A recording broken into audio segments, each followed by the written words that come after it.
sell goggles and guns.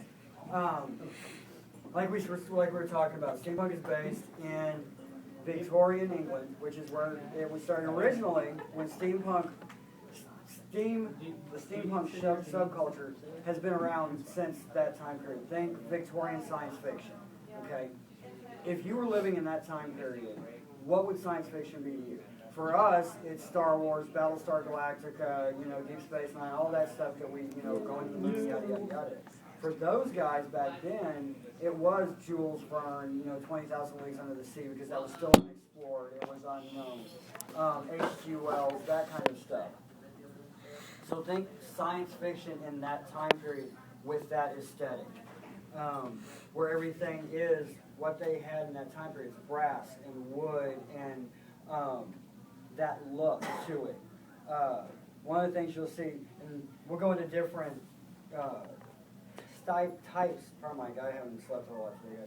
Different types of steampunk. One of the things we all are is what's called lifestyles. Okay, we live, eat, breathe, and poop steampunk.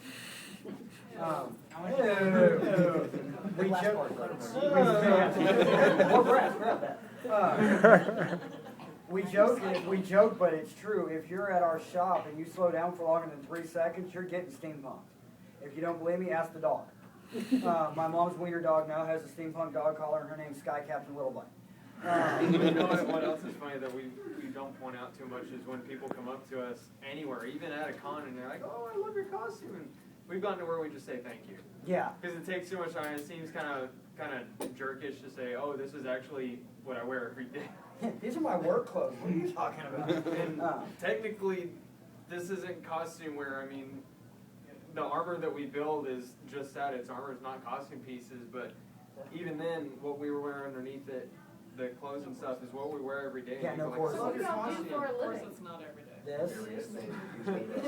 I love your costume. I'm a retired firefighter paramedic.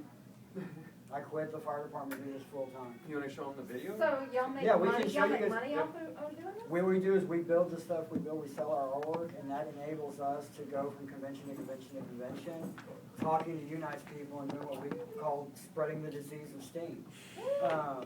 And allowing us to do our artwork and one to be able to sell it. And we'll get into this in here in just a little bit. There are a couple different schools of thought in the steampunk world. And I personally challenge anybody out there, if you go to a convention next weekend, and you go walk up to a steampunk group, that's not us, and you say, "Hey, that's really cool, how do you do that?" And they kind of hoard it, and they don't want you to look at it, and they don't want to show you how to do it, you call me. Because that's BS. The beauty of the steampunk world is you come to me and say, "Hey, Cap, I want to learn how to make that. Those goggles are really cool. Well, this is how we did it. Do this, don't do this because this hurts. Do this, do this." Because in the steampunk world, the philosophy that we're pushing so hard in the steampunk community is, you make these goggles. They're the same style goggles that I have. But you're going to do something different because you're a different artist. Whether you know it or not, whether you've ever picked up that art form, you're an artist. So the next time I see you, you come up with a cool, little piece on the side of your goggles or a new way to connect them, like I found this morning on this hat. Yeah, it's real simple. My dumb butt didn't even think about it. But you come up, and now there's a new way to do something. Now you challenge me and my artists to go that extra step to go, "Oh, that's a great idea," and run off and go build something. And it basically starts what we call, the building Cold War. Or the awesome cycle. Or the awesome cycle.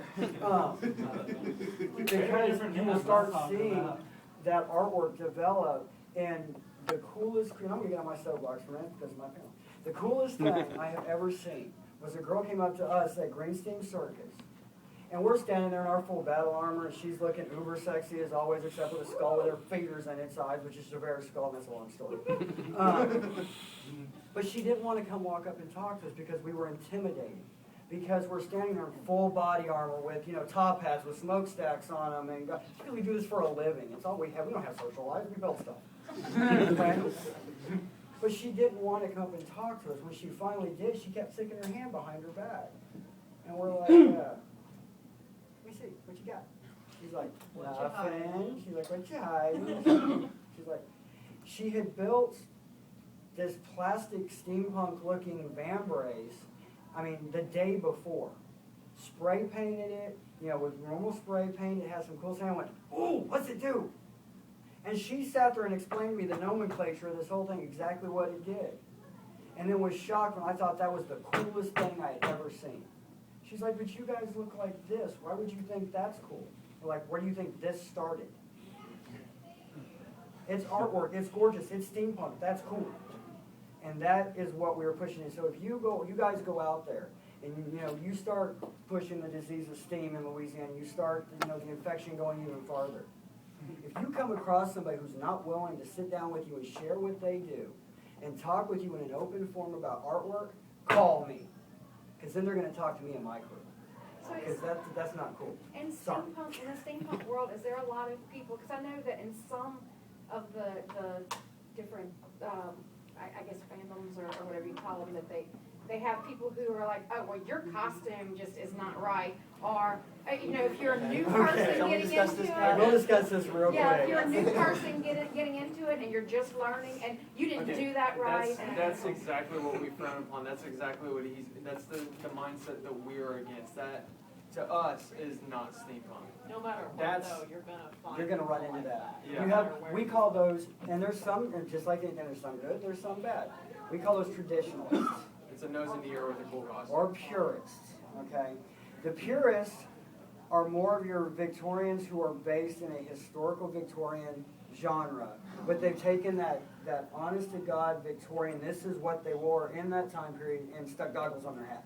very literally H.G. Wells. Yeah, I mean, they go by, I mean, they flip open those books like the Bible. And in verse 3, my followers, thou shalt have lightning, okay? They follow it by the letter. Guys like us, oh my God, we're the spawn of Satan. Okay, literally. They don't like us. Which, that's hunky-dory cool with, if that's the way that makes them happy and hunky-dory, cool. There's nothing says that the purist and the apocalyptic and the dark and the other genres out there can't get together and share their artwork. Well, my big take, real quick is we've gotten, if you come in and get a chance in our DIY panel, we go through how we build our weapons, where you start with Nerf guns and work your way up. We've actually made a purist weapon. That was built with the wood, with the brass, with the stuff they had in that time period. You want to know why you'll never see it at a convention? Thing weighs 45 pounds and it's that big. I'm not putting that on my leg. It's like, yeah, that's cool, but why? So those are the purists, and yes, you do run into those types of people, and that's one of the things that we try and I say fight, but there's no civil war in the steampunk community. You're going to run into the people who stick their nose up in the air because you're not. There was one, Amelia Ruth Thompson, a really nice girl sitting next to us has her table set up where these guys remember it. There was this group made her cry online. I mean, nuked her because she wanted to wear purple in her steampunk outfit. And that's not steampunk. It's not brown and brass. What? Yeah. Well, did they miss the history part? Last weekend, what did I tell you? Last weekend, I was just sitting there taking a break. I think I told you about this. And we were at Oklahoma Steampunk Expo. These two girls come up and they look me up and down and they go, "That is the best steampunk I've ever seen." I said, "Thank you. That's huge. Thank you." And they go, "But steampunks don't have cell phones." And when they were looking at my arm, I'm like,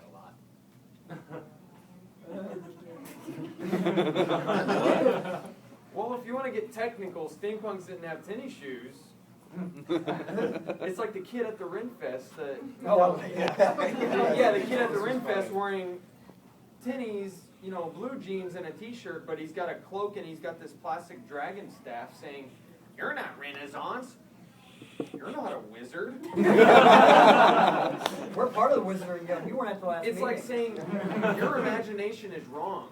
It's a non-point. It doesn't make sense. You want to wear bright pink leather armor?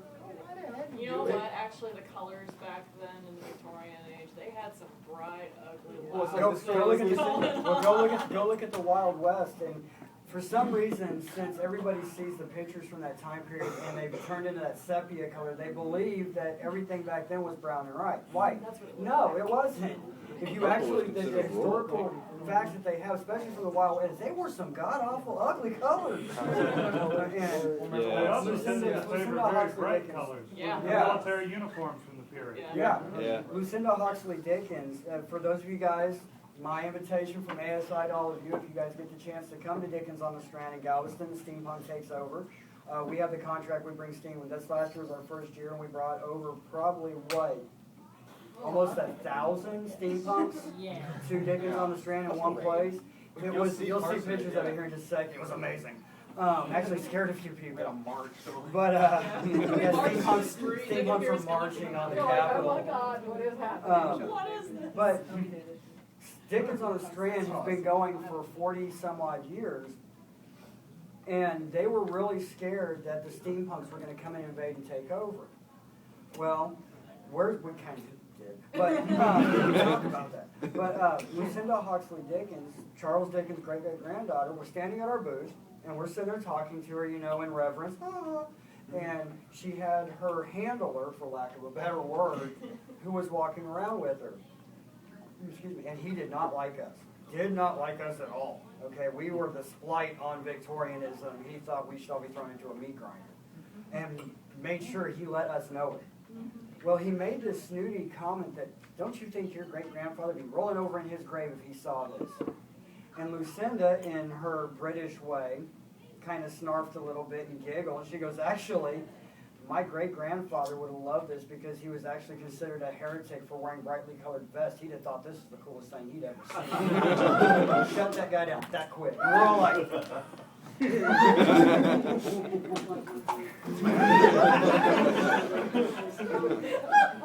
So we keep in touch with her a lot on Facebook. That was funny. And then from that point on, he just loved us. Oh yeah. Oh yeah. He thought we were cool after that. But yeah, that was my other ego. But like we were saying earlier, for you guys who came in at the time you're supposed to, we got here at 7 o'clock, so we were early. Early? Early? Yeah. Don't tell anybody. When ASI really started about 2 years ago, there was really not a whole lot of steampunk as we know today out there.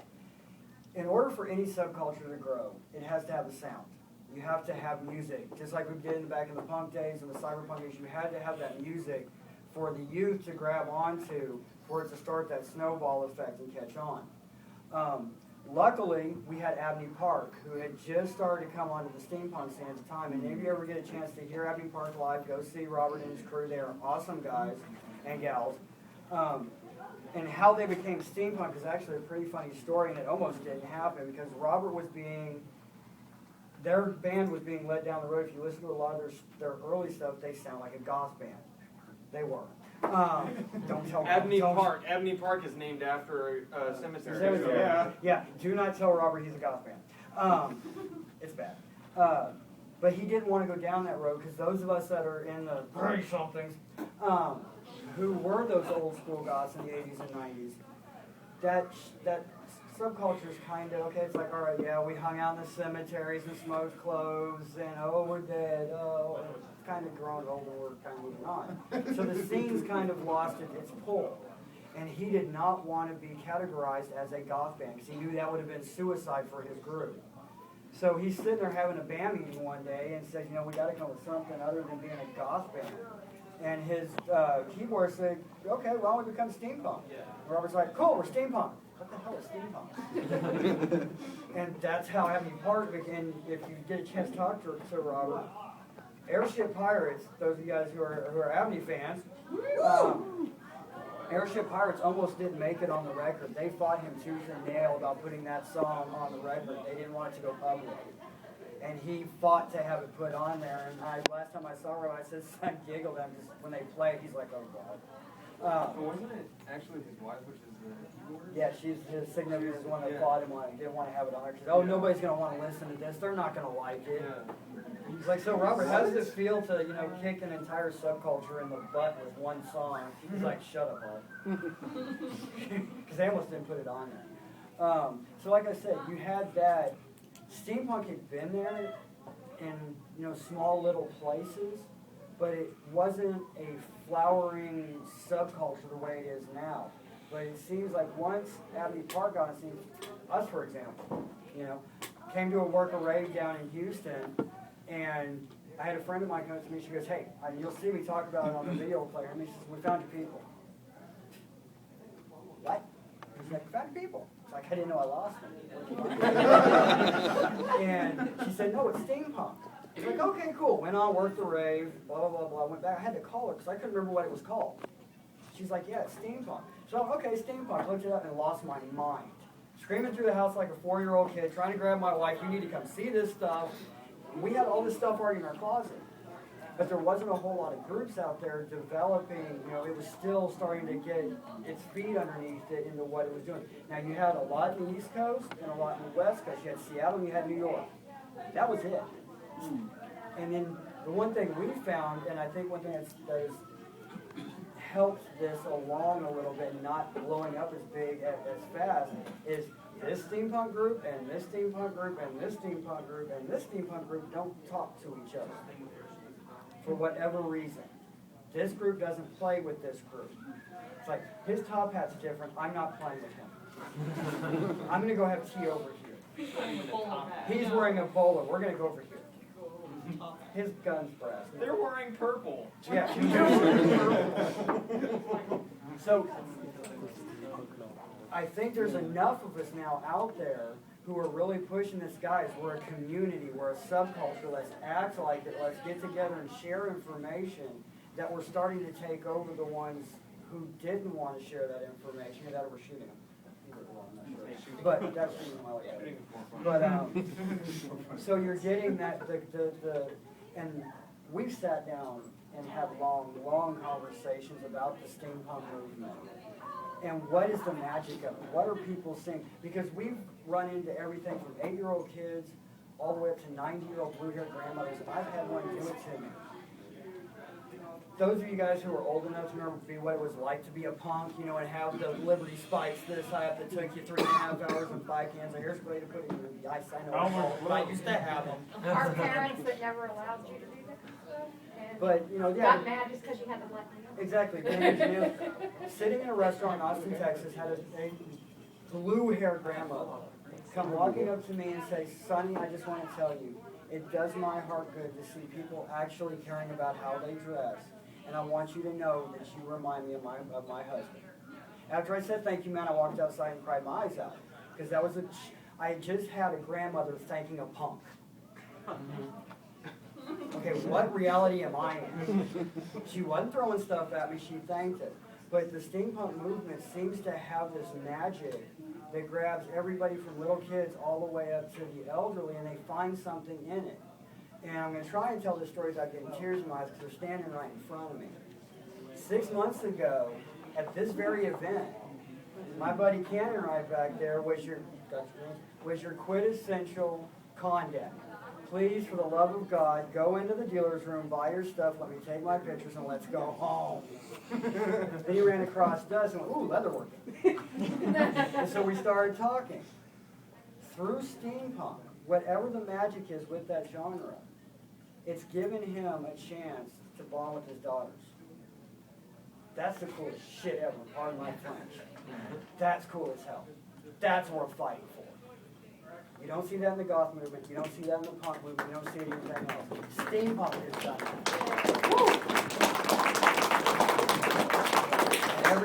I mean, that's magic. And that is why we fight so hard that, oh, you wear a bowler hat, no, you got a cinch collar on, and you're just goofy looking. That's why we fight so hard for the steampunk movement. Some of the different flavors of steampunk, I'll get off my soapbox up and down. I use Cannon them all the time because that story, where he got his name Cannon from, which we really love, we still got to get that picture. If you guys go down and look at our DIY table where all the cool ooh shinies are, there's a sign on front that says, do not touch, cannons are watching you. He saw this sign, he liked it, and that became our Cannon. And now he walks around, he's ASI's official paparazzi, and he is watching you. So if you touch any of the armor, he will take a picture of you, and we'll get it on the internet. So the cannons are watching you. So different flavors of steampunk. Took a while, but hey. He's got a cannon. Hey. Oh. Give that man a book on Tesla. Okay, so we covered traditionalists and your purists. You have the apocalyptic steampunk, which you'll see it's on a lot of our armor as a post-apocalyptic. What would have happened if you had this steampunk world and it had gone horribly bad? That's apocalyptic. Take steampunk and Mad Max and go like that and see what falls out. Yeah, that's apocalyptic steampunk. Dark steampunk is your H.P. Lovecraft, your Bram Stoker, vampires and that don't sparkle. We're just going to reiterate for those who missed it. It's very, very important. No sparkly vampires. You're allowed to ooh shiny, but no sparkle. See what else we run into out there. You've got your apocalyptic, your dark, traditionalists. There's the ooh shinies. Yeah, which everybody in here. Yes, there's the Oriental, and I can't. Don't even ask me to pronounce the name of it because I can't. I'd almost put that in just cultural. It steps outside of the boundaries of They're taking typical English, steampunk, and starts exploring other cultures like Asia. Asia in the 1880s, That's a 1890s. whole umbrella Beautiful term artwork. of itself. A lot of Final Fantasy has aspects of that. If you look at I think they've had the same concept artists throughout a whole lot of the series, right? Yep. If you look at the ships, a lot of that stuff is very steampunk. And then all throughout the world, there's not only different cultural aspects All the of airships steampunk were that you'll all- see, for example, the gentleman in the back. There's also different working class. There's highfalutin, aristocratic to we've even seen what, a chimney sweep? Yeah, chimney steampunk and a cook. Yeah. Oh, the cook was freaking Oh, he was hilarious. He was off to Hindenburg, and his specialty was hamburgers well done. He called them Hindenburgers. Yeah, he himself He could only get them well done. He himself was charred, and he had this frozen look on his face, like something blew up in his face. So he's like Yeah, and this the whole time. He had the chef's hat, and it was all burned, but it had gears on it that moved. It was really cool. It was hilarious. So you, like we said, steampunk, and you would ask a question, what makes steampunk? It's that time period, and that kind of gives you a foundation to work from. It seems like one of the calling cards for steampunk is wearing goggles. Okay, if you see, and here comes my first officer with the goggles. Sorry about that. Mind your heads. Mind your wives. Raping everybody down here. Ladies and gentlemen, this is Navar Marchand, first officer, Airship Isabella. Jafar. Javert Marchand. Jafar. Introduce yourself. Amir? No. He's our, between him and Amaran, our Let's see raging what y'all- Cajuns on the crew. Y'all, Louisianans can understand him. Go for it. Introduce yourself. Hey, the bug guy probably understand me, man. Tell the story of the snake. I understood Yeah, that. that's a snake. That is Nick. Continue on, pal, man. See, I've been trying to ignore you for 2 years Point now. that cannon I caught it. Point that cannon at me. Oh, he's right there. We can play him right at you. Oh, nice. That is Thanks. awesome. If you guys are here all weekend, we will be doing a DIY panel. We'll show you how to make all the armor, the weapons, show you our techniques and all that kind of stuff. We're having 2 leather workshops. We're actually going to be where you can go in and build a leather bracer. But we do a DIY panel like this where we sit up here, let everybody look at their stuff. These guys sat in last year. Dave, them in the back have set in like 1,000 of them. And we show you how we do the stuff we do, and it's stuff from you guys. So we're on the list of steampunk types and genres. We touched on diesel punk a little. We talked a little bit. The junk, was it junk punk that's kind of starting to develop. Junk Punk's kind of got that Mad Max feel to it. You So know. it kind of crosses over the apocalyptic kind of Fallout 3. No, he does it So on. junk food, what's exactly they do? You go They run wild usually in hit junkyards. And we're talking lots of heavy equipment. They're really into building vehicles and big stuff like that. They've usually got about 5 welders on a crew of 4 people. That kind of thing. That's Louisianime. I know it's not Texas, but we had 6. That says something. To get to that Fallout 3 thing, it seems like a lot of people can go with, going like way back when to big dresses and all that. But I've seen some people do where it's like 20s instead of way back when with the brass. They're starting to get into the diesel punk, and then you can also get into atom punk, which is getting into the 1950s with your atomic bomb era kind of stuff, which is a lot of the Fallout 3. A really cool example of that I saw. How many of you know of Widow Workshop's line of guns called Dr. Gord Borks? If you go on their website and you look through, they have one that it looks like a 1950s candy-coated red car, but it's a freaking laser gun and it's amazing. And it probably shoots cars like out of there. Lasers attached to their head. So you're getting these. I got another good example of diesel punk. Have any of you seen Sucker Punch recently? Yeah. Right. Remember the scene where they're, Sky battling Captain it and out? World of Tomorrow. And they're- Hardcore. Yes. Sky Yeah, Captain. that's a very good example. The of diesel Rocketeer. punk. Yeah, the Rocketeer. That's Cap. Yeah, and that's one of the things when we in the panel we started, we'll discuss the media of what's out there that's become steampunk. Warehouse 13, it's starting to find its way. And I found it by mistake. You go back and you look at the SG1 episodes. And I can't for the life of me think of the name of which episode it is, but if you're paying attention to the background. They go through the Stargate and they're on this world, and if you pay attention in the window behind where they're having their little discussion, there's airships cruising across. I mean, full-blown steampunk airships. I lost my mind when I saw that. And Warehouse 13 still takes the cake because they've actually on international television said the word steampunky. That's done. It's over. Anyway, that's one of our words that we use. That's really cool in steampunky. And we were sitting there watching Warehouse 13, and the episode with H.G. Wells, where H.G. Wells is a woman, and they're talking about her escaping, and he actually gets on her and says, yeah, she's wearing a steampunky vest. I screamed like a 4-year-old girl and running around the house like 5 times calling everybody. I saved that episode on my DVR for like 2 or 3 months. So I could point it out to people and go, ha! See, they acknowledged us. You got Doctor Who's got, got a fair amount, the Girl in the Fireplace episode. She's an Ushiny. Yeah. The Ushiny, suppose if you don't know Who what in it this is. room isn't You want auto shop? Right there. Convert or die. Convert or die. Yeah, if Will be you're, assimilated. the definition of a new shiny is if you're having a conversation with your significant other and something bright walks by and you go, ooh, shiny. You're a new shiny and might as well just become steampunk and go get yourself a pair of goggles because you've been good.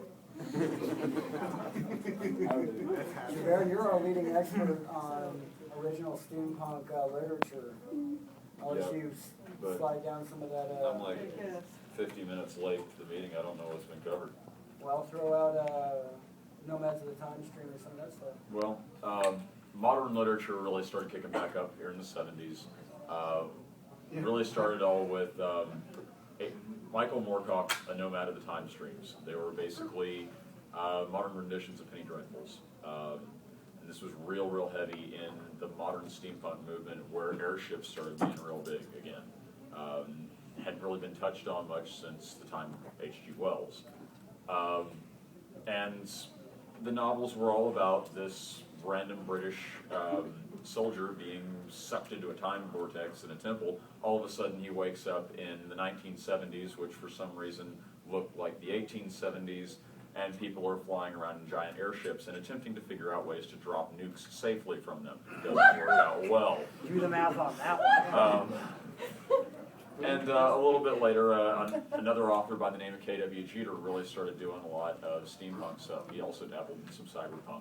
But that's where the term steampunk actually ended up getting coined was he was trying to figure out a way to describe this whole look, this genre of literature of the Victorian fantasy to a publisher, and the only thing he could come up with was steampunk. And unfortunately, that was the birth of the disease, really. Unfortunately. Fortunately, unfortunately. Yeah. But really, modern literature has taken off quite a bit since then. Right now, there's a huge boom in steampunk literature. Recently, I even hit up Barnes & Noble, and they had this nice little set-aside steampunk section. Yeah, that was not healthy on my bank account. But that's where I got the Buckline special from. Yeah. But if you're really looking to dive into some new steampunk literature, you can also go out and just pick up the novellas Steampunk and Steampunk 2, which are excerpts from steampunk literature that's either current or older, whatever. It gives you a taste for each one of these books to try and find out where your style really lies. You know, it could be something that really hits you hard, and it could be something that could be a total miss. But the point is that you get a big selection of steampunk novels all in one. So, I've noticed that even authors that didn't even used to do steampunk, like Scott Westerfield, for instance, he usually did like young adults with like mystical creatures and vampires and stuff. And now he's making a whole series of just the First World War I with the Leviathan series. It's all steampunk. yeah, that's a great example there. And I actually think Leviathan was used in the steampunk novel as one of the premier ones that they dropped out there. They're great ones to pick up. Recently, Cap here just finished the Frontline Special, which is a steampunk retelling of Wyatt Earp and the OK Corral, which is a major fanboy thing for him. But there's really a lot out there now. Honestly, we need a different panel just to cover all steampunk literature. So, any other points that you guys need to cover? I just came in here to be one of the cool kids. Maybe out there with them, that's a cool Ask Fleming if the panel was come up. So there's a panel? That's our lead artist, yeah, and his fiance. It's his fault. So how do y'all's families react to y'all? Actually, some of the artwork sitting on the table out there, some of those hats, my mother built. Awesome. No, those are actually from one of our haberdashers. The costume pieces are ones that my mother's done to put on the table. Anti-gravity hat? That's one of the ones from our haberdasher. Her mother has started doing a lot of the jewelry out there too. My mother doesn't have a talent for art, so every time I just show up at her house, she's got a pile of junk she's found at Goodwill. I'm like, it's shiny, you can use it. Thanks, Mom. Or oatmeal. Oatmeal, yes. Feeding your kids is a good way too to support the habit. One of the things, the other thing we do, is you'll see a lot with steampunk, is we take modern stuff. Comes back to what he was saying with the telephones aren't steampunk. Yeah, maybe not, but guess what? Is taking modern stuff and putting it with that Victorian aesthetic. It seems like today, after World War II, when the United States built up to mass produce the war effort, after the war was over, they had these factories, so now they could pump out stuff super fast that goes to Walmart. We go in and buy it. It's a piece of plastic. You break it, you go buy another one. If you go into old turn-of-the-century houses, everything is made out of wood and brass, and somebody somewhere touched it and actually did artwork on it and has artistry to it. My dad's cousin, well, I guess my cousin too, but he is an old-time blacksmith, and he does he has actually worked on a lot of like the cabildo and all that stuff, restoration and all, and he does everything the old way, and it's just the artistry that goes into all of that is so awesome. And that's a lot of things you'll see with steampunks is, like, I mean, you come into a steampunker's house who's a lifestyler who's had longer than 5 minutes to play with some of the tools. That exit sign right there is not going to be made out of white plastic. It's going to be brass inlaid and have wood and tubes and pipes and stuff running up just because it looks cool and now it doesn't look like a piece of white plastic. And that's one of the things that reason a lot of us do it is because of how things look. It's pretty. It's not this just black and white plastic world. And the other reason, the one reason I push real hardcore is, in my experience in the past year and a half, I spent 17 years in the SCA learning how to build armor for doing reenactment fighting. And I learned how to do leather work. And I noticed, except for